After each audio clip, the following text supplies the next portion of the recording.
What's up, gifted family? Welcome to another episode of the show that is the GP YouTube. Just a reminder that if you support what we do here, make sure to go over to giftedperformance.com and sign up for our automated coaching service. For only $1 a day, you'll get access to 15 highly customized training programs, a macronutrient calculator, our meal planning feature that lets you build and save meals based on your macros, as well as access to our private Facebook group. All subscriptions help us in continuing to put out great content to get you to your fitness goals. Thanks for stopping by, and without any further delay, let's get into today's video. Enjoy.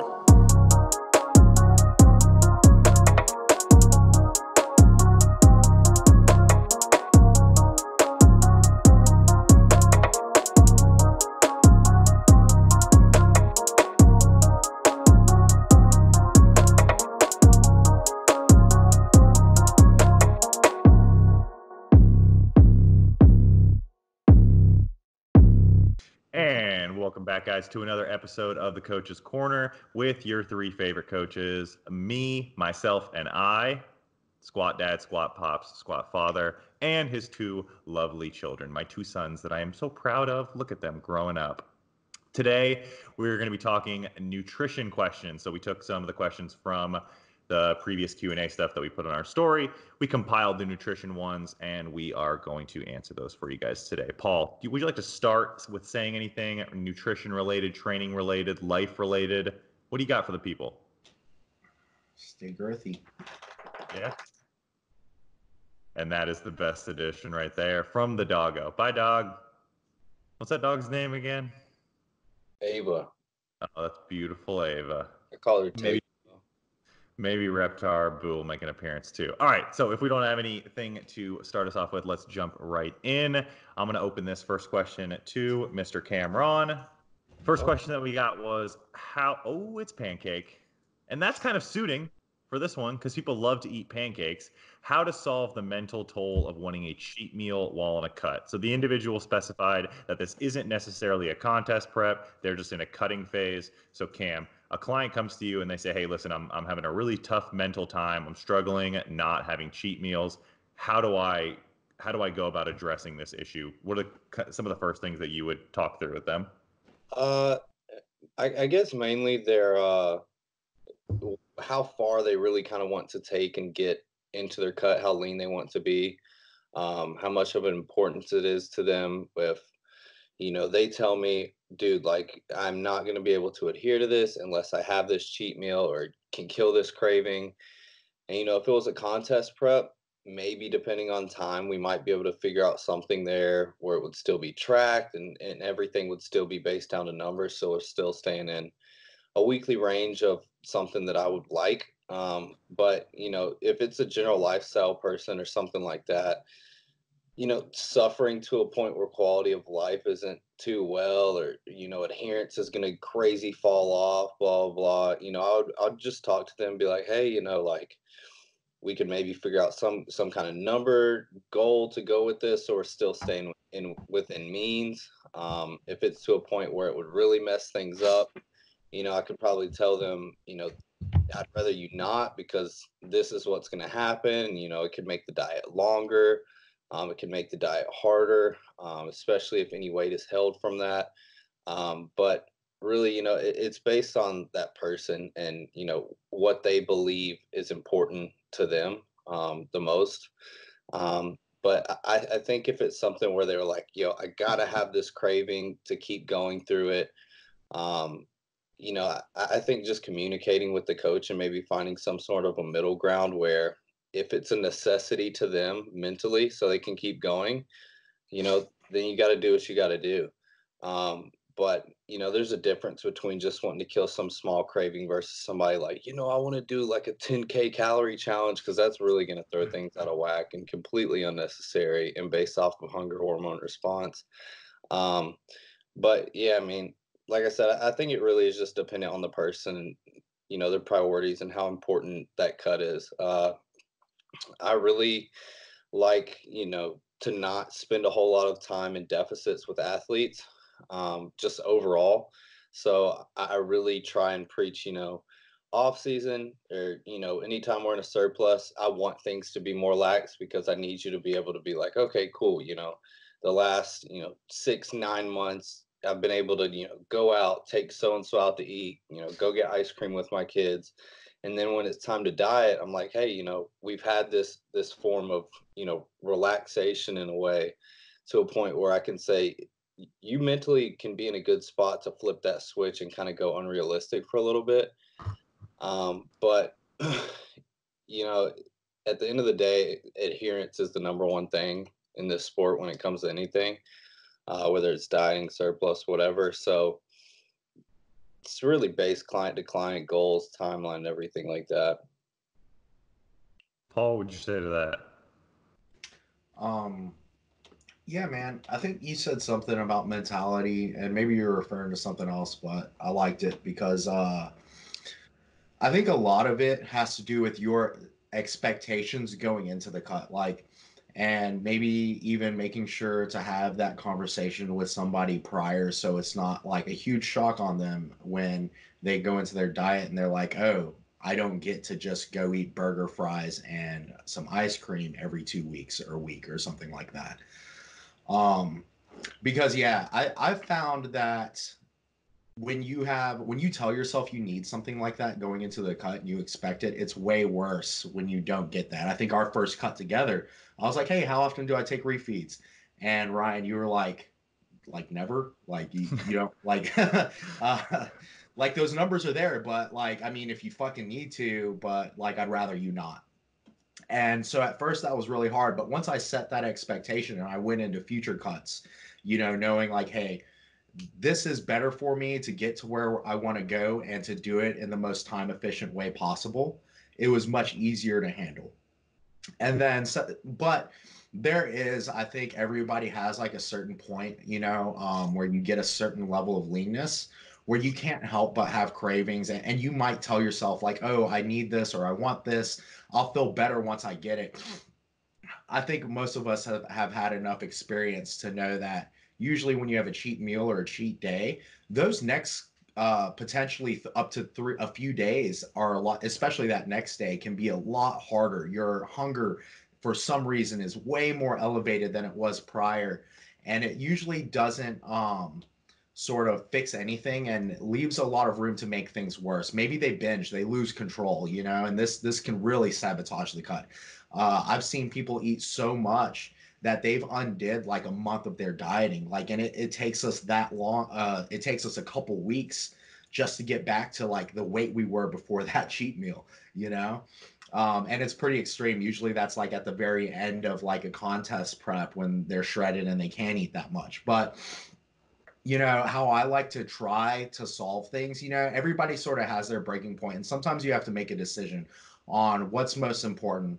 Me pushing to them to the limit and then potentially completely sabotaging this cut, having to pull out of a show or whatever, or me giving them 3 to 7 days of slightly highly higher calories. And I found that I personally think that even though that can set you back a little bit as well because you're potentially losing a whole week or a few days or whatever, um, that increased calorie amounts, even if they're still in a deficit or maybe they're to maintenance or slightly above maintenance, has a more profound effect on just their self belief that they can get through it. Like there'll be some people that are like, maybe you're 3 weeks out and you're digging them hard for 5 days straight, and they hit day 5 and they're just like, yo, Cam, I can't do this. I cannot. And then you give them 3 to 7 days of, slightly increased food or whatever, and they send you a message. They're like, I was like going crazy before. I don't know why I said I can't do this. I feel like I can do this now. Yeah. So And Yeah, there's a lot of times too where, clients will tell me, I feel extremely exhausted, and we'll get into diet breaks in a little bit. I know that's a question on there, but I'll know, as it's approaching, they start trying to, they'll start thinking of those cravings more. It'll pop up in their head, and they'll kind of tell me like, dude, hunger's crazy, blah, blah, blah. And, if things are moving along steady and it's not a time where I would necessarily think a refeed or some form of a stress relief would be needed, uh, I'll try to purposely induce a point where some form of a stress relief, activity or choice, whatever, I It's choose a to. similar concept of accommodating to the refeed, I'm assuming, is like they're like, oh, I really want this. And you're like, okay, well, in order to make that happen, let's do a deeper deficit these next few days so that doesn't throw us off track. It's kind of like reallocating calories in a sense, even if you're not completely perfectly mathing it out or anything. Yeah, Right. just because the times where I'll use some form of a refeed or maybe some kind of carb rotation, I find I guess three reasons. One, which is more going to be with lifestyle people, because I think in contest preps, you got to do what's most optimal. But sometimes people just need a weekly refeed for adherence, and then you could calculate that into their weekly caloric intake to make sure that everything is still on track. And then the other two reasons, if you're doing some sort of mock peak or just trial to fill somebody out on a certain refeed. And then the third being just used as some form of a stress relief. And yeah, like I was saying, if I know somebody is mentally about to break and needs some form of a higher calorie day, but everything is still moving linearly, it's as far as weight and fat loss, I I can look at it and be like, is this a time where I would actually put in a refeed, even if they didn't tell me mentally they needed one? And it's like, if things are moving well, like no, but I know they're going to break, and I know that adherence needs to be at the forefront of things right now. So let me see if I can push a deficit steeper, really induce some stress and maybe try and pull off a little bit more extra weight, and then give them that refeed. And I'll kind of tell the athlete like, hey, look, cool, I know what you need. I'm gonna work with you, but I need you to work with me. How about if you give me 3 hard days of just digging it all out, that fourth day, I'll give you some more food, just rest for the day. Don't worry about cardio and training. And, sometimes that's pretty easy for an athlete to do when mentally they know it's coming. Yeah, I think you guys did a really good job of kind of outlining both sides of the equation here of like when someone wants, whether it be a refeed, a cheat meal, a higher calorie, there's kind of two things that you have to deal with, the psychological side and the physiological side. And the psychological side is what I first thought of when I saw this question. The cheat meal to me says that this individual is having cravings. I want to have that cheeseburger or that cake, or like Cam said, go out for ice cream with my kids. I'm craving that specific experience that's focused around food. Whereas the physiological side of things is more just like deep-seated hunger. It's just that chronic hunger that you see at the end of a diet where the person doesn't necessarily want a burger, fries, pizza, ice cream, anything like that. They just simply want more food. The psychological, like you guys said, can be addressed very quickly. Give them a refeed, give them a higher calorie day, they get in those foods that they've been missing, and then they move on with the diet. What some people have really struggled to come to terms with is at the end of a very long diet, we'll use a contest prep as an example, that physiological hunger, there is no running away from that. It's being signaled by your low body fat. So the only way to address that level of hunger would be to increase body fat and make that hormonal disruption that you're creating in the body go away. And since that can't be done at the end of a contest prep, that's something where you have to just say, you know what, I need you to be a robot. I need you to just buckle down and just like hungry is just what you are for now. And you just need to get through it. So, but you guys did an awesome job outlining that kind of the psychological and the physiological side, and then some practical applications there. Thanks, And Dad. then, great job, guys. Really proud of you. The next question is a little bit simpler in terms of an answer on this, and I'll throw this one to Paul first. What's your stance on carbs versus net carbs? So a lot of kind of like these fitness uh, driven food products that people are out there, the Halo Tops, the Quest bars, the things like that. The issue that people run into is that the calorie reporting on the back is not what the calories actually are in the item because they're using net carbs versus actual carbs. So with your clients, what do you use? Do you use a carb approach or a net carb approach? Or does it even fucking matter? Yeah, I think when dieting, that's where it becomes more important. And especially if you're working with a female or just a person that tends to gravitate towards these like net carb foods, to really just go for hitting macros versus paying attention to calories.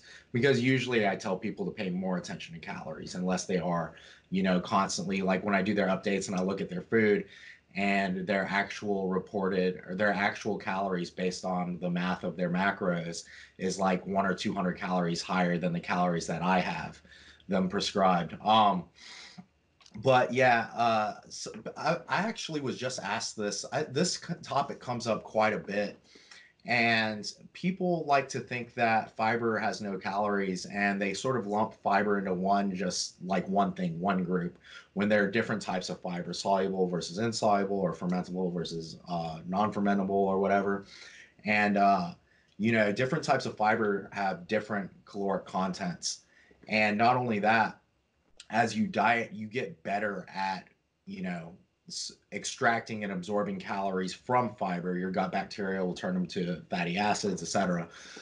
So, yeah, at the end of the day, and even though fiber generally does have lower calories than like the standard carb when they do have calories, um,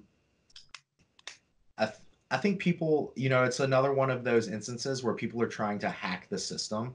Like, how can I get more food? And you're just setting yourself up to like fail and have a shitty diet and focus on the negative. Just count all the carbs as carbs. Like, I don't think it's smart to sort of play games, and especially when you don't even know a lot of times the exact ratios of what type of fibers are in the food you're eating, you Yeah. know?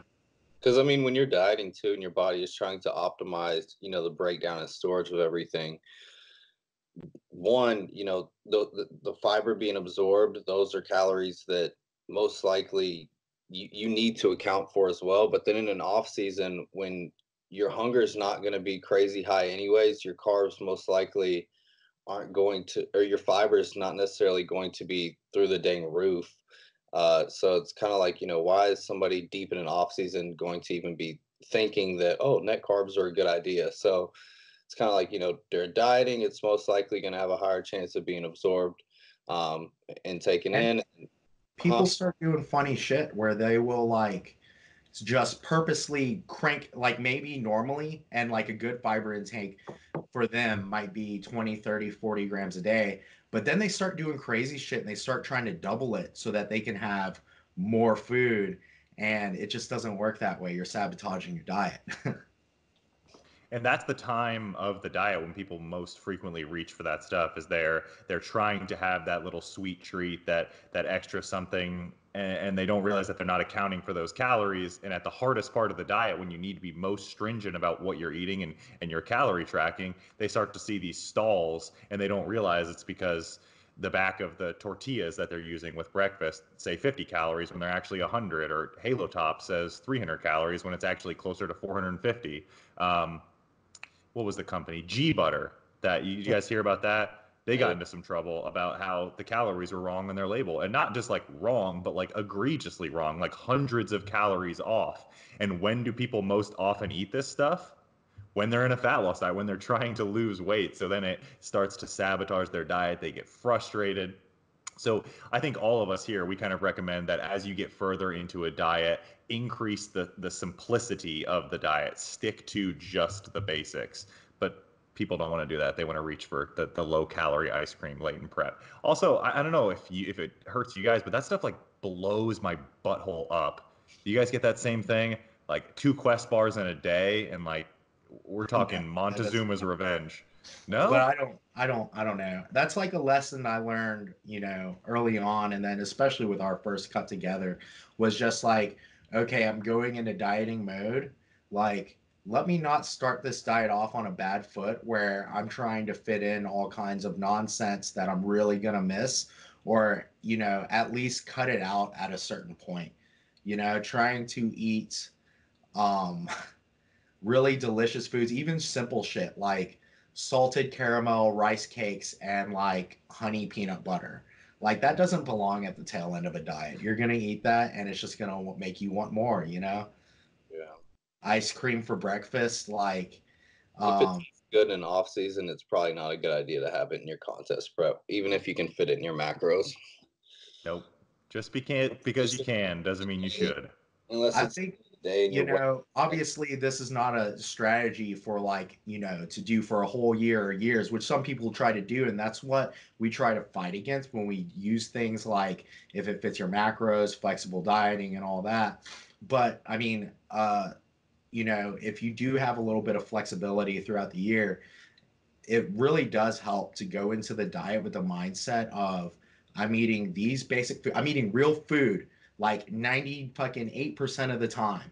Like shit that, is more or less minimally processed, like real fucking food. And you tell yourself that you don't need X foods or whatever. Like a lot of times that is really helpful going into a hard diet.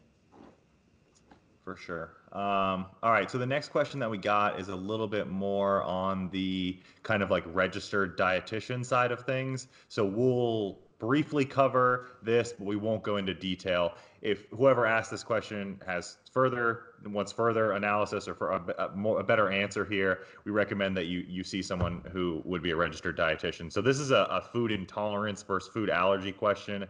It says, how can I figure out what foods are bothering me and what symptoms I should look for? So starting off, you want to be able to define and identify what's a food intolerance and then what's a food allergy. So a food allergy is like people who have peanut or seafood allergies. They ingest the food, they get a very severe allergic response, hives, swelling, the throat closes up, they need their EpiPen. So that's not what this person's talking about. This person is talking more about food intolerances. I drink some milk or I eat some ice cream and I get the bubble guts. So Paul, when you have clients that come to you and they say, hey, listen, I think I have an intolerance for X, Y, or Z, what's some troubleshooting that you might do with them?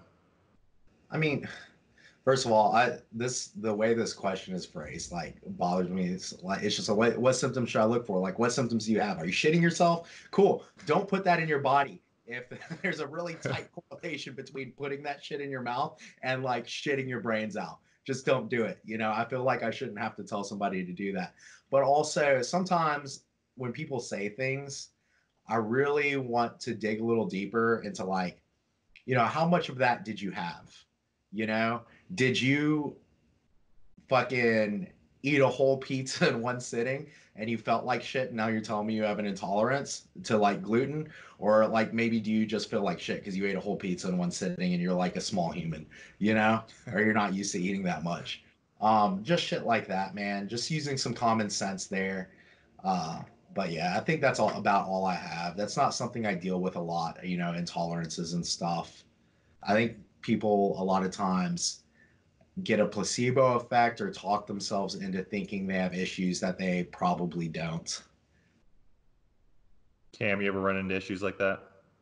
Uh, no, but I've always kind of thought like in the back of my head what I might do. And I guess yeah, the first thing I'll do is address the symptoms that you actually have going on. Are they symptoms that would kind of be in line with, the protocol that you're following, whether it be deeper in a diet and you don't have as many bowel movements. Like people freak out about that stuff all the time. It's like, no, you're not constipated, like you just don't have much waste to put out. Addressing if they're actual real troublesome symptoms or if they're just actual symptoms that should be going on. From there, how long have they been going on? Are they consistent? Because you can't have something going on, oh, yesterday this happened, kind of like Paul said. It's like, how do you even know if it's a food intolerance? Like it's only happened one day. Like there's so much stuff that could have caused that. And then from there, if it's something that's been going on for a while, cool. You start looking at their food diary, what they're eating, how much of whatever it is they're eating. Is there something new that you just put in that's been causing this around the same time that these symptoms started popping up? And then, I think the main thing when coming out of it, especially if you're trying to figure it out on your own and haven't speak to somebody that's licensed professionally to handle this kind of stuff, the main thing is just changing only one variable at a time, and just ruling out, okay, cool, took this out, give it a little bit, don't just take one day to see if it would cause an issue or not. Give it some time. Did symptoms get worse? Did they get better? If they got better but are still there, maybe it's a certain ingredient that was in that food, whether it be a dairy product, but you might still have some other dairy in your diet. But yeah, the main thing is just changing one thing at a time so you actually can realize what is going on. Real quick, simple test. If you think something is giving you issues, wake up first thing in the morning, you're fasted, you've had nothing, have a reasonable amount, like a serving of that item, and see how it treats you. Versus trying to parse everything out and mix meals throughout the day and figure out what's coming from what. There was something And else. one other issue that I see with this problem is that, like, in the evidence-based community, because like conditions like celiac have gotten such like a bad name from the community of like, oh, you don't actually have celiac, it's such a small percentage, is that people kind of like just put people down for their symptoms. They don't listen. Like, they get a client that comes to them and says, hey, I think I have some sort of like wheat sensitivity, instead of being like, hey, let's go through this the reasonable way. Like Paul said, let's eat some of it first thing in the morning. Let's see if you get any symptoms. They're like, no, there's nothing wrong with you. Like, you're full of shit. Just keep eating that, whatever. I think it's important from a coach's aspect to listen to the client, understand what symptoms. So for example, I've got my client Pierce, who swears that she has some sort of wheat intolerance. Every time she eats some sort of wheat product, some sort of bread product, she gets bad bloating, gas, things like that. So I'm not going to sit here and be like, oh, you don't have celiac, you're fine, shut the hell up. The great thing about food is that there are so many other choices, like so many other carb choices that you can make, that you can just say, you know what, don't eat that. We'll eat some rice instead, or we'll have some potatoes instead, or there's many other options out there. The only issue that I've run into with clients is the people that come with me and they're like, hey, listen, so here's my list of intolerances. It's dairy, wheat, gluten, fish, meat, eggs, air, water, ice, also ice. Water vapor really throws me off. And it's like, all right, now I'm going to send you to some sort of registered dietitian. We're going to get some solid testing done, and then we're gonna go from there. But if someone comes to you and says, hey, I got this one thing, like, don't fucking eat it. Just don't eat it. Yeah. Or I think also maybe being really sure, for instance, I don't know, Pierce's dietary habits, but also, if she doesn't have something for a long time and then she has it, that could potentially cause a response that she might not have if it was a more regular staple in her diet. Maybe, for instance, I've been not saving a lot of food for the evenings, and so I eat a whole can of green beans with my chicken and rice before I go to bed. And the first night I did this, I was incredibly gassy, incredibly bloated. I was not equipped for that. But hey, a couple days straight of eating green beans every night, and I handle them like a champ, no gas, like I am now equipped to digest a can of green beans in a single sitting. So We're so proud of you, Paul. You've come so far. All right, so moving down our list here, our next question is, and we can thank Lane Norton for this one. He made his career on it. Shout out to Lane. You're quite a guy. What is metabolic damage? So, all right, where to start on metabolic damage? Paul, do you want to define metabolic damage, or what most people think metabolic damage actually is? well, clearly it's that point where you're just fucked and there's nothing you can do about it. You might as well quit bodybuilding and be obese forever. Not. Yeah, a lot of people think, I don't know. I think look at it and it can, I've inherited female clients that have done things like dieted for essentially what's, almost like a year or two straight, just heavy competition schedule, or maybe they're just chronic dieters because they have an extreme fear of being soft or whatever. And those situations can be a little more complicated sometimes. But yeah, a lot of people think it's just this crazy, even the word damage. I think a lot of people are getting away from it, and because it's just an adaptation, and really that's all it is. And these adaptations start very early on, very quickly when you start dieting, and they get progressively worse based on the magnitude of the deficit and the duration of the diet, to where you might get some downregulation of thyroid and metabolic hormones. um, you may get decreases in sort of anabolic or reproductive hormones and stuff. Stress hormones can go up. You can become more lethargic, just move less without even thinking about it. And often you don't notice these things until maybe you're like you're super duper lean, you're deep into a contest prep, you're very low body fat, and you're just sitting there and you're like, wow, like people are telling me I talk slower, or you're like, man, I'm really hungry right now and I've thought about this meal that I'm going to make, but I just sat here for like 30 minutes before I finally did it, or like sitting in your car for like half an hour, like before the gym or after the gym. Or taking even like you're on it with rest breaks at the gym too, 1 to 3 minutes between sets, and you're like, holy fuck, I've been taking 8-minute rest breaks. I've been here for 2 hours and I've only done half my workout, or 3/4 of my workout. So yeah, so really it's just adaptation that because your body is going into a survival mode where it thinks that something is wrong and it's going to fight against essentially starvation, because that's all dieting is somewhat controlled starvation, so Yeah, Yeah. Go ahead, Cam. yeah, I think that metabolic damage, people, I guess when they're talking about it and using that term, it's something where it's like, oh, this is the dirty bad thing we want to avoid. But you know, metabolic damage is just a symptomatic response to what you're doing and going on. oh, It's real kind of quick. like, metabolic damage is pretty much like saying, oh, an athlete went on drugs and they have muscular dysphoria now because their muscles are way bigger. It's like, no, these are just responses of downregulated feedback systems and bodily processes that happen due to it being in a diet and a deficit. Yeah, the only thing I would want to say is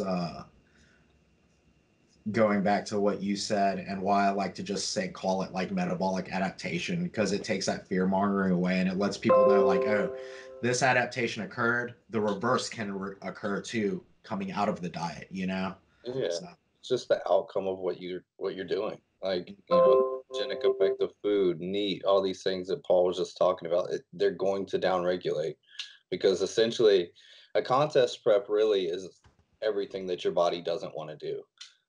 So these are all just systems and symptoms of your body really just trying to survive. I don't know how to Yeah. stop that. Somebody tell Mike to shut the fuck up and stop saying stupid shit in the group chat. Mike, stop. All right. Yeah. So, Dan, you make a good point when you say let's remove the word damage, because damage is the fear mongering that was used to sell you something. You are damaged. I can fix you. Buy my ebook. That was the premise of why the term became what it was, instead of metabolic downregulation. This is something that naturally happens. You become a smaller human being, you move around less, you burn less calories while you exercise because your body becomes more efficient, you are eating less food, so therefore the thermic effect of the diet is also decreasing. So body size, thermic effect of the diet, and moving around less throughout the day, I'll throw out a number and see if you guys agree with me, probably attributes to somewhere between 90 to 95% of the down regulation in metabolic rate that we see over the course of a diet. Would you agree with that number? Wait, what'd you say? Moving less and what? Moving less, smaller body size, lower thermic effect of the diet, and burning less calories during exercise. Those attribute for probably 90 to 95% of the downregulation of TDEE over the course of a diet.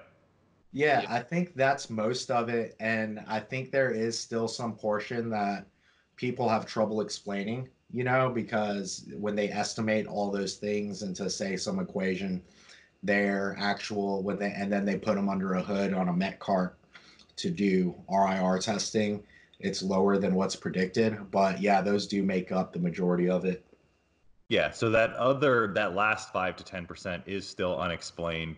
We're kind of heading in that direction. There's probably a hormonal component to that, like Paul mentioned. You're seeing a drop in sex hormones, a drop in some of these, or disruptions in some of these stress hormones as well. That could attribute. A good read on Oh, this is the and Minnesota starvation study, and then the Biggest Loser study as well. Those were both two good research articles that, if you want to read some more about this, you can. What are you gonna say? there may even be, and I don't think I've actually struggled to find really good evidence on this, but it is talked about sort of how I mentioned that fiber, you get better extracting calories from it or whatever.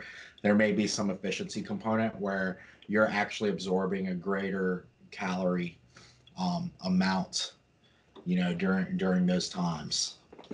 Yeah, the efficiency of the human body when you put it into kind of like a starvation or a dieting state is really impressive. You're extracting more calories from your food, and your body is subconsciously signaling you to move less throughout the day to expend less energy. So we have this feast and famine built into our DNA, and there's no way to get around that. So one thing that I would say to everyone is that if you've got a coach or you're being approached by some sort of fitness professional who tells you that there's a way to circumvent metabolic damage or metabolic downregulation over the course of a diet, essentially they're just flat out lying to you, because this is just something naturally that happens over the course of a diet.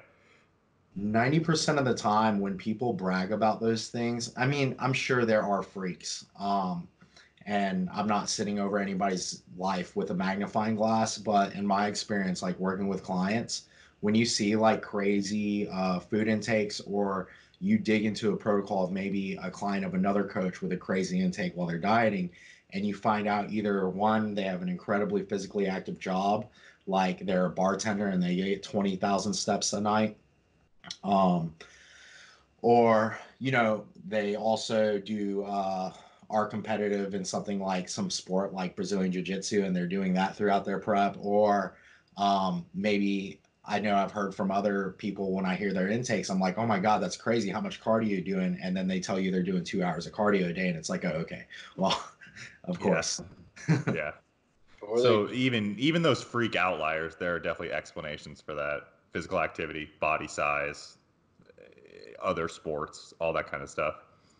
And then some individuals will say that over the course of a diet, and I know that there's some research. I think Jackson Pios is the one who's doing a lot of the research on diet breaks. So some people they'll take the stance that once you've got the metabolic damage, you've been metabolically damaged, taking something like a diet break will actually reverse that metabolic damage. So I'm going to throw this out to Cam first. Do you think that a diet break is something that can reverse metabolic damage, metabolic downregulation? So let's say you dieted for 12 weeks, you take a 2-week diet break. Have you completely just wiped the slate clean and you're good to go? Did you alleviate some of those symptoms? Did you increase adherence? What's actually happening there? And what are the real benefits of a diet break? well, to answer your first question, do I think it reverses it? Absolutely not, not even close. But Unless, ready? Unless they diet break themselves to their starting weight of the diet. So someone diets from 190 to 170, they binge their way back up to 190 during the diet break. Then maybe, maybe maybe, I maybe not even, because but probably not. often there's a lag time. Like, you hit your previous body weight, but you're still hungry for a while. And next thing you know, you're 5 to 10% over your starting body It's a weight great before hunger goes away. explanation of what happens that post-show window where people like spike their body weight way back up to where they were at the beginning of prep, and they're like, all right, same metabolic rate, I can start dieting again. You're like, probably not so fast. But Cam, Yeah. so the first question, absolutely not. And then what was the second part again? I don't even remember. Yeah, I think with diet breaks, because essentially the reason for needing one outside of somebody just about to be mentally breaking, is just really to alleviate stress, to see what the prior stressor is given off as an outcome, the results from it. And a lot of the times you'll notice too, whether you've done it yourself, someone else that might be listening, during a diet break, if you bring up food to, I don't know, a 10% deficit, 5%, whatever it is, you're still going to be extremely hungry, especially at the start of that diet break. Even if hunger does leave, which depending on that person's level of body fat and how long they've been dieting, you might not even notice any change or, down regulation, I guess, in hunger until the end of the week. And that's just due to the fact those stressors, which the deep deficit and dieting, are really going to be alleviated or changed, especially within those first couple days.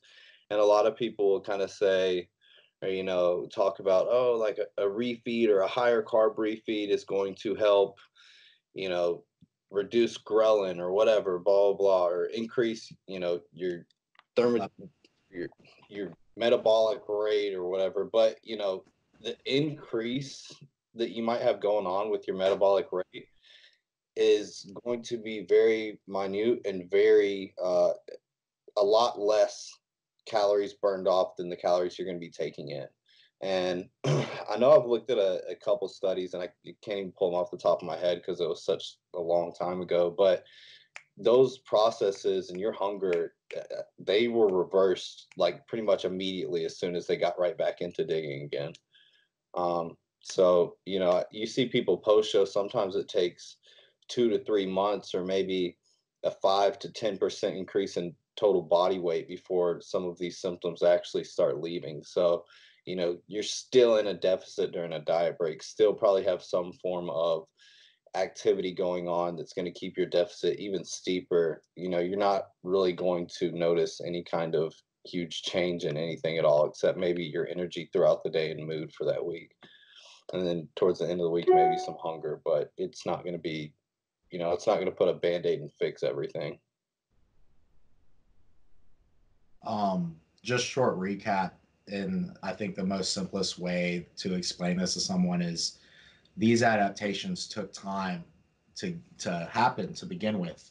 So, if you spend 3, 4, 6 months creating this deep adaptation, it's going to take more than a week or a refeed or a few refeeds or a couple weeks to completely reverse. And once again, everything lies on a spectrum, and it comes back to the magnitude. you know so like, yeah, if you're coming out of a diet and you really crank calories up there, you might expect, like, you do a 16-week diet, you get really lean and you crank calories up and you return to your original weight or something similar very quickly. Like, you could probably count on something like 6-8 weeks maybe, for things to kind of level off. But if you're taking a slower approach, you can probably count on the length of that diet. That's about how long it'll take to, like, return to normal. So yeah, that's pretty much all I have to say there. Yeah, I think huh? Go ahead, Cam. Go ahead, Cam. And another thing too, when it comes to how he was saying it took time to get there. It's going to take time to get back to a normal state. Sometimes it might not even be time either. Sometimes everybody has their own settling point where, oh, I can chill out at this level of body fat and be completely fine. Some that may be 12%, others that may be 9, 10, some might be 15 or 16. And like it's not always usually just based on time too, because leptin being secreted from fat, sometimes there's a certain level of body fat that's need to be reached just to get back to normality and have some form of quality of life post diet. Just to elaborate on that a little bit, I think people just don't realize, because we all, even in this conversation a lot, we've said return to normal level body fat, but there's multiple layers to this in terms of the amount of body fat you have, your activity levels, the amount of food you're eating is a factor. A lot of times people will find they get quicker relief if you bring them right back to maintenance or slightly above post diet, even during that time where they're still trying to reach that starting body fat or level of maintainable body fat. And then there's also the psychological aspect as well. Sometimes if you're in a busy point in your life where you got a lot going on at work, you're not at home a lot, you're not around food much, you don't have much free time, like, a lot of times reversing or even dieting is a lot easier for those people because there's less of an opportunity to be food focused, versus if you work at home, you have roommates that eat junk food all the time, you have a lot of time on your hands. Those people tend to be more food focused, and that also impacts where their sort of settling point is as well. Like, it's not all just physiological. So I remember kind of when we were first kicking things off with Gifted, and Paul and I had kind of just linked up. This was probably like 2 years ago, somewhere around 2 years ago, and you guys probably remember this in the industry, where it was like, if you didn't give your clients free feeds or you didn't give your clients diet breaks, like, you were a piece of shit. Like, you were a bad coach, straight up. You guys remember that? Yeah. And now we kind of see this swing back in the other direction. That's like, listen, like, diet breaks probably aren't much of a benefit. If they are a benefit at all, they can be a psychological break, but you're essentially just extending the time of the diet. And that's kind of how the pendulum swings in the fitness industry. So I always tell people, listen, hang out in the middle. So right in the middle of that pendulum is like, yeah, listen, you can use diet breaks. Yeah, they'll improve like psychology or the psychology of the diet. It'll give someone something to look forward to. There's a chance that you may be able to regain some lean body mass in that 2 week period, top off glycogen stores. But if you're looking for some magic from a diet break, like it'll completely reset my metabolic rate, my leptin will go through the roof. Like you're looking in the wrong place if you're going for a diet break. So it's important to have this conversation with your clients. Do you want to have a diet break in the middle or as we move along where you can kind of take a break, you can hang out with friends, maybe you can go on a vacation, things like that? Or do you just want to get this shit done with as fast as possible? And I kind of, maybe it's just because of the people that I work with, probably 90% of the people that I work with are like, listen, let's not be in a deficit for any longer than we have to be. Let's forego the diet break and let's just get this shit done. Do you Yeah. guys see that, or do you guys have more people that are more fans of the diet breaks? Most of the time when I've put people into a diet break, because especially last year, a lot of those competitors, it was our first time and first show together. They didn't even know what it was. I'd tell them that we were going into a diet break, and they'd be like, "Oh, I'm scared. Are you sure? Like, we need to go up in food." And I'm like, "Yeah, watch, it'll be cool." And then they're like, "Dude, you're such a magician. Like, cardio was cut in half this week. Like, I was eating 300 more calories a day. I lost 2 pounds." And they're like, "Oh, my metabolism's firing." And I'm like, "Nah, man, that's like just a result of the dieting you've been doing from weeks before. We just had to relieve some Bro, stress for you to see it." you blew it. You gotta live the lie. Like I I, am the I magician. know. No other coach can do this for you. And I think a lot of coaches actually take that perspective and they say, listen, yeah, this is the magic that I do. And I don't know if it's ignorance on their end or if it's just them making these big audacious claims, but yeah, let us be the first ones to tell you that there is no magic behind these diet breaks. And I've actually had some clients that I've lost to diet breaks where they go into a diet break and they're like, holy shit, life at maintenance is so much better than life in a deficit. I don't care about a plastic trophy anymore. I'm gonna go do my own thing now. Yeah. You ever had that issue? I haven't. I haven't, no. I mean, I have had issues where you give somebody a refeed and they blow it for sure, but Yeah, um the refeed I see as kind of like a weekend vacation. So let's say like you were working your 9 to 5 Monday through Friday, and you were like looking forward to that weekend vacation all week, and it finally gets here, and you're super excited, and it's over before you know it, and then you're right back to work or you're right back to diet, and you're like, oh my God, this is worse than it was before. yeah, people might hate me for this. I already hate you. I know, right? And I know like a lot of people look at me as like the dude that really likes science and literature, but after being working in labs, collecting data and working with people that do like food logs and stuff and Say it. working with I know where you're university going. students, there aren't a lot of studies on diet breaks, but there are a couple and people really like to cling on to these and they're like, look, they had weekends at maintenance or every X weeks they had a week at maintenance or whatever.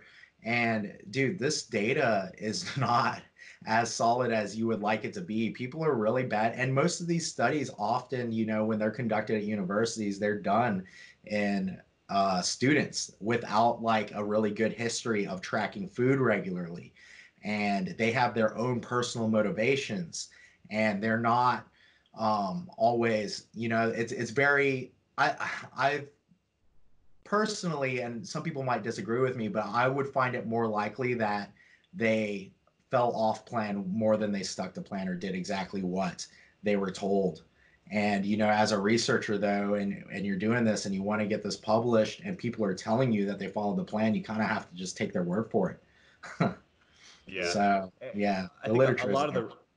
a lot of the research that comes out of Kevin Hall's lab, because he does all of his stuff in a metabolic ward where, I mean, these people live in the ward. They're controlling literally everything that goes into their mouth. Like, I think you can put a lot of stock in those. But like you said, if it's a free living, self-reported dietary intake, you have to remember the number one rule of working with clients, and that is that people lie. They lie all the time. They will pay I've you, and then they will lie to your face. I've collected data on people where they walk in with their blank food log and they're sitting there trying to remember everything they ate yesterday. And like you just know, you're like, dude, this is shit data right now. Like, But yeah, but what are you gonna do? Are you gonna throw it out and call them a liar and have them drop out of the study and then go back and kind of pick it? But it's yeah, it's a catch-22. It's a tough position to be in for the researcher. So you just really have to kind of put the appropriate amount of stock in research, like it's valuable, and then use your own anecdotal and practical experience as well. exactly. All right, so we're going to knock out two last questions really quickly here. So these are kind of going into a show, maybe like peak week, the final couple weeks before a show, questions right here. So the first question is recommended, it's about recommended protein intake. So do you stick with the protein intake that you've always been? Do you increase it, or can you drop protein intake closer to the show? And I know Cam had some interesting input here, so I want to throw it to him first. Cam, you were talking about how you may actually decrease your client's protein going into a show. Potentially, yeah. I've had maybe like one or two instances where I actually have, and just due to the fact that carbs and fat were already so low that I just had to pull out calories. I never went below 1 gram per pound body weight. But no, it's kind of like a last minute, last resort kind of thing, because protein tends to keep people more full, and not as hungry through a diet, which, at the end, you're going to be hungry regardless. But yeah, I've had instances where fats and carbs were so low that it was just kind of like, I got some protein that I can pull from here, within these last 2 to 3 weeks, or this last week and a half dig that we're just going to go through and push out. But I think that is not an approach that should be planned or, okay, cool, like, looked at like we still got all this food to pull from. It should be like that, last minute, like, oh crap, like we don't have anything left to pull from, like their cardio is already this high, then we'll go to protein.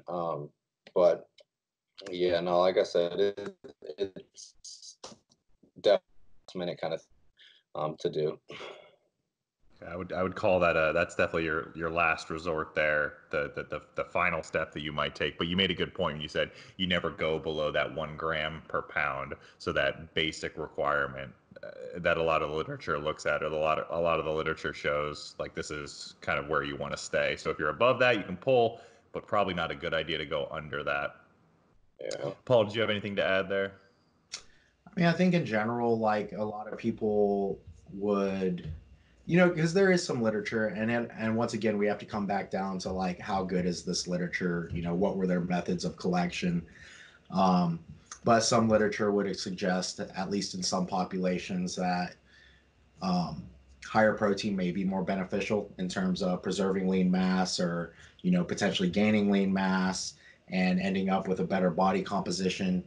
Uh, but yeah, I mean, dude, it's just tough when you go back to the literature. Just really, because I think there's just so much more to be explored within the protein. What? Trey. Yeah, you don't Or you see guys Trey laughing? behind you. Uh, um, there's just so much more to be explored. Like, I think that it's really hard to look at the literature and say like, okay, this is a good amount of protein for everyone or specific populations, um, just because of like how much data do we have in bodybuilders in contest prep? You know what I mean? And comparing different protein intakes. So yeah, I Yeah. mean, I definitely, my personal preference is to like sort of set protein early on in a diet at something that is reasonable, that is within reach of what the literature may recommend, and just not messing with it too much. But I definitely wouldn't be against hitting a point where I think of it more as like swapping, like, hey, let's adjust this protein for more carbs, you know, um, especially if you start out with a high enough amount. If you are one of those people that starts out and use like sort of Phillips's recommendation based off that one study that was like 2.4 grams per kilogram, you know, then you might have a little bit of wiggle room to pull them down closer to a gram per pound or whatever, and be able to like save some carbohydrates and know that you're likely not, you know, really sabotaging their uh, chances at maintaining, you know, muscle. Yeah, and now I will say another instance where protein intake may drop, not necessarily closer to a show, but just any time during that contest prep, is let's say that I'm starting an athlete out at 1.2 grams per pound body weight, and that's their starting weight at the start of the diet. Well, you know, they lose 10, 15 pounds as they start working down in weight. You know, I'm going to be able to reduce that protein intake just so that their overall calories are coming down and it's not all from just carbs and fats.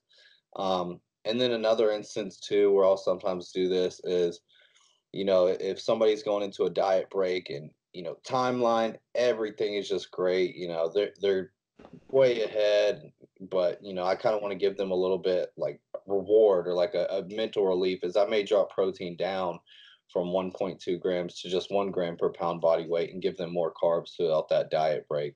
But definitely, you know, like to keep it at the highest end of a recommended range that I like to stick to while these digging phases are occurring.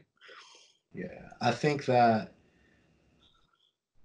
it is so technically if we could figure out protein recommendations the best way we could, we would have like a perfect calculation of lean body mass, and we'd figure that out from the start and we would just stick with that. But really hard to do, right? And most of the body fat or most of the protein recommendations are not based off of lean mass because that is so difficult. They are based off the total body mass. And I think you need to take into consideration, you know, whether somebody exists within a normal spectrum of body fat where that recommendation makes sense. Like if you have somebody who's 30% body fat and you give them a gram per pound or like 1.2 grams per pound, that's way more protein than they need, you know, because they're trying to support their lean muscle mass, their muscle mass. So um, I think that there are a few recommendations based off of lean body mass, and they don't change just because you get leaner. Is basically what I'm saying is like for some people think that they should drop protein. Like if they're like, okay, I'm at a gram per pound and I lost 10 pounds, so I should drop 10 grams of protein. It doesn't work that way. You hopefully you still have a very similar amount of muscle as you did before you lost that 10 pounds. So Yeah. I think it's more of a suitable strategy. Like you should have the right reason for doing it. And that right reason might be let's preserve some carbs and fat or something for your satiety or adherence or whatever. There's actually an argument to be made that as you lose body fat, you might want to actually increase protein intake as the diet because the higher your body fat, the greater lean body mass sparing there is in the body. The lower the body fat actually becomes, the greater the demand placed on the body for energy, and it starts to look elsewhere. This is also why, and this is kind of just like a side tangent, why I with a lot of my clients that start a contest prep at a decently overweight or maybe just like an overfat standpoint, why it's safe to diet those individuals at a faster rate in the beginning. The higher your body fat, the faster you can go in the beginning, and then you kind of dial it back as you go, which is a very effective system because when body fat is high, that's when side effects or symptoms of the diet are at their lowest. They're not as hungry, the cravings aren't as bad. You can really push them hard. And then when the body fat goes down and those cravings, those side effects start to go up, then you can actually lessen the effect of the diet by decreasing the magnitude of the deficit. But I think I'm going to side find my tangent. what's that? That's my side tangent. No, I think I'm going to find myself gravitating more towards that because I think we've all been in situations where we have set ourselves up to like really crush somebody the last like 3 to 6 weeks before a Yeah. show. And I feel like that is an awful circumstance to be in as a coach and a client. Definitely as the client. Shit, there was something else. The one thing I think that a lot of people, because I think my argument for something like that probably, you know, if you asked me, you know, earlier versions of myself is, well, you know, during those higher body fat times, that's your one chance to maybe improve and like grow into like a prep, especially if you're on the enhanced side. But then again, at the end of the day, when you sort of agree to do a contest prep, I think that your priority is always like, hey, what can I do to actually be as lean as I need to be? And maybe that's just not as important. You had the whole year to improve. Yeah. Yeah, I liken contest prep to kind of like a marathon, and like what Paul said, it's like when you're really pushing those last 3 to 6 weeks, that's like having to sprint the last mile of a marathon. You're like, that's gonna be a very, very bad time. Like, yeah, you might get it done, but by the time you cross the finish line, you're just gonna collapse across the finish line. And we've had people like that where you diet them too hard in the end stages of a prep, and it's almost impossible to peak them just because they're so run down. So I like to have my clients set a faster pace earlier in the marathon, build themselves somewhat of a lead. That way, if we want to, if we're using the marathon analogy again, we can kind of just walk or cruise across the finish line very comfortably, and that makes the peaking process a lot easier. And maybe we'll be ahead of our time here, and this will be like a hot take that everyone looks back at and they're like, man, those guys really had it figured out. But I think we're seeing kind of a shift of like people getting ready earlier, like being ready early, putting a serious premium on 2, 3 weeks out. All right, I'm good, I'm ready. Because everyone kind of talks about that, but who do you know that actually did that? That's what I was about to say is for ever since I remember, people would say, hey, you want to try to be ready X amount of weeks ahead of time, whether it's 3, 4, 6, 8, whatever. Well, 8 would be a little much, but I didn't see a lot of people preaching about strategy to make that happen, outside of maybe doing a 30-week contest prep, Yeah. Like people wanted to say those things, but then do a 16-week contest prep and take it really slow in the beginning. Yeah. Yeah, I'm really leaning towards that a lot. Really kind of with all my athletes now in contest preps because, I will look at a show as if it's 4 weeks before it actually is. And, one, cool. Maybe everything goes well with all the things that you can control and you get to reverse that into a show. But also, what about the stuff that, we don't know is going to happen? Maybe some unfortunate family stuff going on. You get sick, something happens with your car and you can't get to the gym to do cardio for a week, or just something that, you know, we are going to be able to plan for it. But, you have those 4 weeks to, all right, cool. These are our safety nets. We're either just going to still go into a show like normal and diet up till, 1, 2 weeks out, or everything goes smooth and well and you're ahead of the game and you have 4 weeks to either reverse diet into a show or really kind of just sit there and every week or so start testing and trialing error with stuff but not worry about, oh crap, we have to keep dropping weight. Managing stress in those final weeks it can get very difficult because if you've ever done a show before, there's a lot of coordinating that goes into those final weeks. There's signing up for the show, there's getting your suit, there's posing practice, there's getting your hotel all set up, your family, your tan, buying all the tickets, things like that. So if you can set yourself up to where you're actually getting more food and there's less stress from the diet, less stress from the cardio, you just have to think of it kind of holistically and that there's going to be less stress overall. But Makes it easier to come out of the diet too. so much easier, so much easier.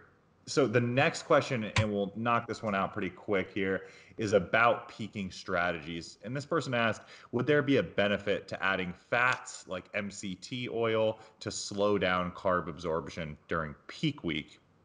Now, I'll start off by saying there's definitely a benefit to adding fats to your meals. MCT oil, I don't know. It's a fat, so I guess it would work. But the benefit that you see afforded from adding fats to these carb up meals isn't that it slows down the carb absorption. What it does is it elevates fatty acid levels in the blood, giving your body something to oxidize. So then that glucose that you're getting from those meals isn't as readily oxidized, isn't as readily burned off, and you see a greater yield of that. God damn it, Siri. I don't even know so Siri keeps popping up, but you see a greater yield of that glucose making it into the muscle as glycogen. Do you guys jive with that? Yeah, and also part of the question too, I don't think that slowing down carb absorption would necessarily be a goal for a majority of a peaking process with somebody because, you know, you start slowing down absorption, you're going to be seeing response of things a lot longer um, to actually take place than what you really want because, you know, you want to be able to indicate cool, what state is this athlete in? Are they spilled over? Are they flat? Do we kind of want to maintain this look? And the more that you start trying to slow down things, the more muddy things can get in terms of your procrastination closer to the show. And then kind of rushing to try and fix things and really just risking making not an optimal look over a long course of dieting and efforts that you've just put in. Um, you know, I definitely think, especially, you know, the day before the show or the night before, having higher fat so you're not just burning through everything. You know, when you wake up the morning of the show has value to it. But yeah, I wouldn't necessarily aim to slow down carb absorption for the most part of that peak week, unless they're an athlete that's just going through everything. But at that point, you know, you just feed them more. Yeah. Not like, you know, try and cause this whole huge halt on everything because essentially, you know, if they are burning through everything, you're going to want them to be able to keep absorbing things fast so you can keep feeding them, keep seeing their response. And like I was saying, not procrastinating the risk of having to, oh crap, we're 1 hour out and they're blah, blah, blah. You know, we accidentally slowed this down and, you know, we got to rush to get it back in. It's, yeah, just not the best way or look on it. Um, One, like I think you alluded to this, MCT is not the move. The reason people use MCT is to have a uh, faster sort of fat source for energy. So if that was the goal, it's not the move. And then two, just to elaborate a bit on how you said, Cam, the goal isn't to slow things down. And I might fuck this up a little bit, but I know there is research in like glycogen supercompensation in say endurance athletes and stuff where they take muscle biopsy and they see how long it takes for this to occur and for carbohydrates to go into the muscle, and it takes a long fucking time, so I don't know why you would want to slow that down like 12 hours before you get on stage, or the day before you get on stage, because you want to see, like you said, that effect, and you want to fill out, but definitely for sure, like you guys said, to have some other substrate as well, so you're not burning through your carbs. And then let's see. Yeah, man. I think